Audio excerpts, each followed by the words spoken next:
$1. That's what a bag of the powder in today's video runs at the hardware store. And it will take a headlight that's gone the color of weak tea and have it looking like it just rolled off the showroom floor in about 10 minutes of real work. Not a $50 restoration kit from the auto parts store. Not a $200 bill from a detail shop. $1 worth of a powder most folks have never heard of. And a little know-how the old lens grinders were using 100 years before there was ever such a thing as a headlight to worry about. Name's Amos Miller. Today, I'm going to show you exactly what that powder is, exactly how to mix it, and exactly how to use it on a real set of Foggy headlights, start to finish, using nothing you can't find for a few dollars total.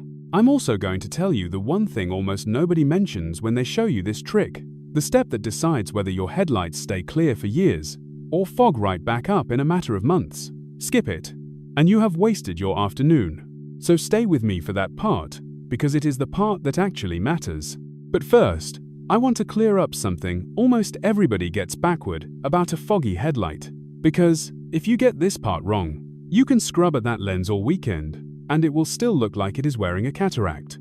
Let's start with what has actually gone wrong under that plastic. Here is the part almost everybody gets backward.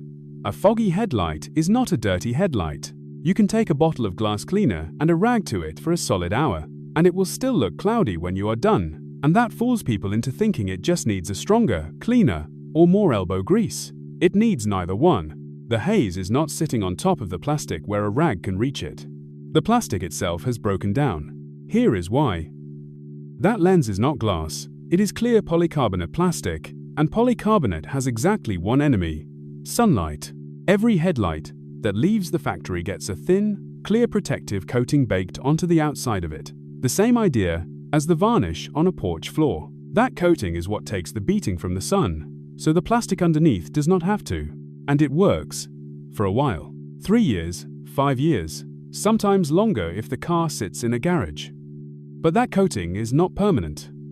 It wears through, and the day it finally gives out, the bare plastic underneath starts taking direct sunlight for the first time, and it starts breaking down on a scale too small to see with your eye.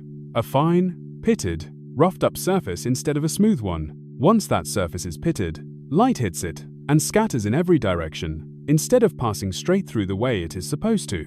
Scattered light is what your eye reads as haze, as fog, as that dull yellow-brown color. It is not a stain sitting on the surface. It is the surface itself, breaking apart, catching light instead of letting it through.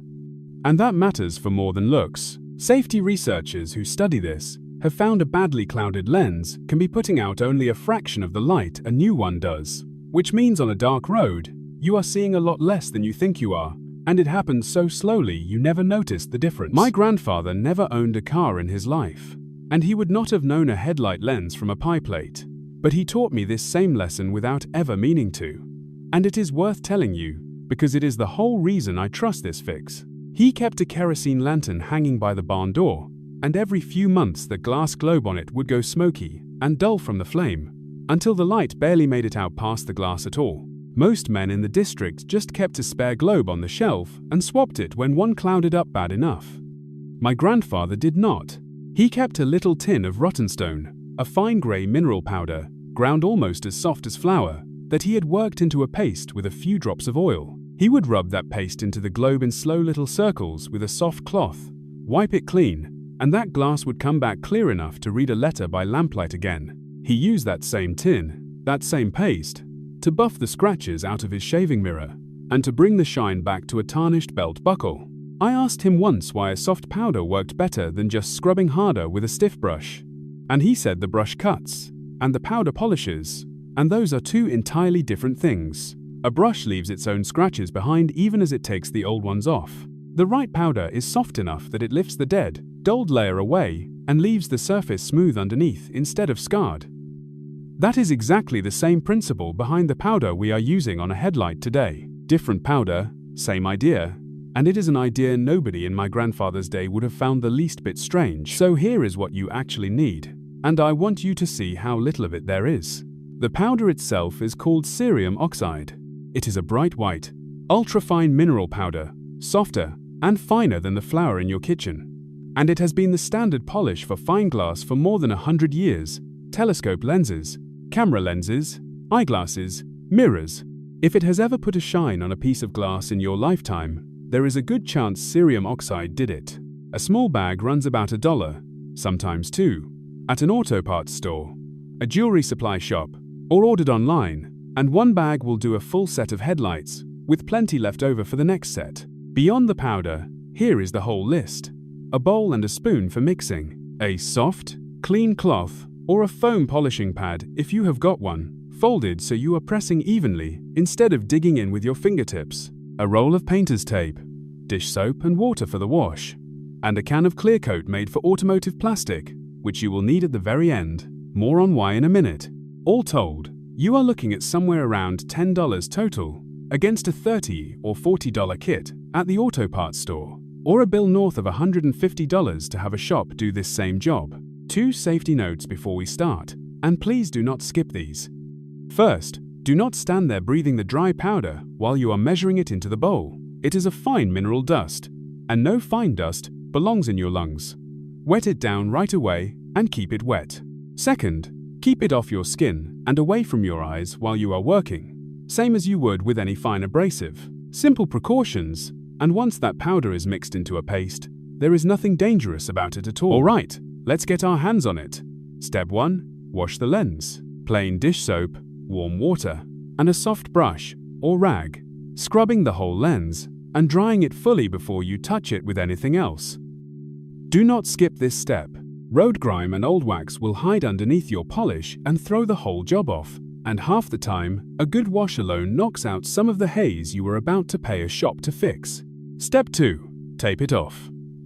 Run painter's tape all the way around the lens, right at the edge where the plastic meets the painted body. This is not fussy, it is protecting your paint.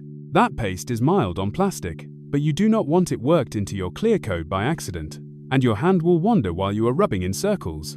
2 minutes of taping saves you a scratch you cannot take back. Step 3. Mix your paste. 1 spoonful of cerium oxide powder to 2 spoonfuls of water, stirred until it looks like thin cream, not thick like toothpaste or putty. If it is too thick, it drags instead of polishes. Too thin, and it runs right off the lens before it can do any work. Step 4. And do not skip this one either. Test a small patch first.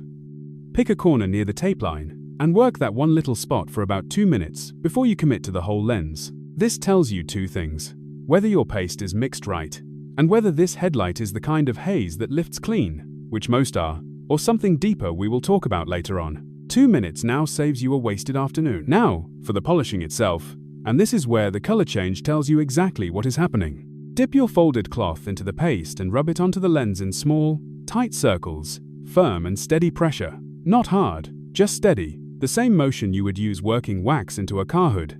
3 to 5 minutes per headlight is about right. Watch the cloth as you go. That white paste is going to turn a dirty yellow-brown right in front of you, and that color coming off is the old, dead layer of plastic leaving the lens. That is not dirt you missed in the wash. That is the actual damaged surface lifting away, which is the whole reason this works when a bottle of glass cleaner never could. When the paste stops changing color and starts staying white as you work it, that section is done. Wipe it clean with a damp cloth and take a look. If there is still some haze left, mix up a little more paste and give it another 2 or 3 minute pass. A lens that has been clouded for years, sitting out in full sun with no shade at all, will often need 2 passes to come all the way back. One that is only just starting to go will usually clear in a single pass. Once you are satisfied, rinse the lens with clean water and dry it completely with a lint-free cloth.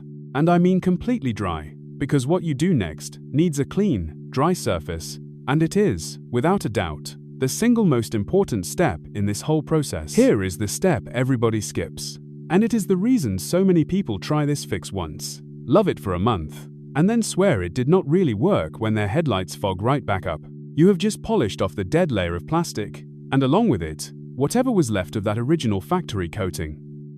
What is underneath is completely bare now, cleaner and clearer than it has been in years, but with absolutely nothing standing between it and the sun. Walk away right now, and that lens will start clouding again, often faster than it did the first time, because the first time around, it at least had a factory coating to wear through before the damage started. Now it has nothing, so you seal it, Take your can of clear coat made for automotive plastic and apply 2 light, even coats, holding the can about 8 to 10 inches back and letting the first coat dry fully before you spray the second. That thin layer of clear coat is doing exactly the same job the factory coating did, standing between the sun and the plastic. Skip it, and you have done half a job. Do it, and this fix can hold up for years instead of weeks. Let it cure fully, then peel the tape while it is still fresh so it does not pull at the new coating. And that is when you will see it. Not a little better. Not, you can kind of tell. You will see the reflector inside the housing shining back at you clean and bright, the way it looked the day that car left the factory. The whole job, washed to final coat, runs under 15 minutes of actual hands-on work, plus drying time, and it costs you a bag of powder, a roll of tape, and a can of clear coat. Now, I want to tell you plainly where this will not work, because I would rather you hear it from me before you spend an afternoon on a lens that was never going to come back. If the fog is on the inside of the lens, not the outside, this fix will not touch it. That means moisture has gotten inside the headlight housing itself, usually through a broken seal. And no amount of polishing the outside will fix condensation trapped on the inside.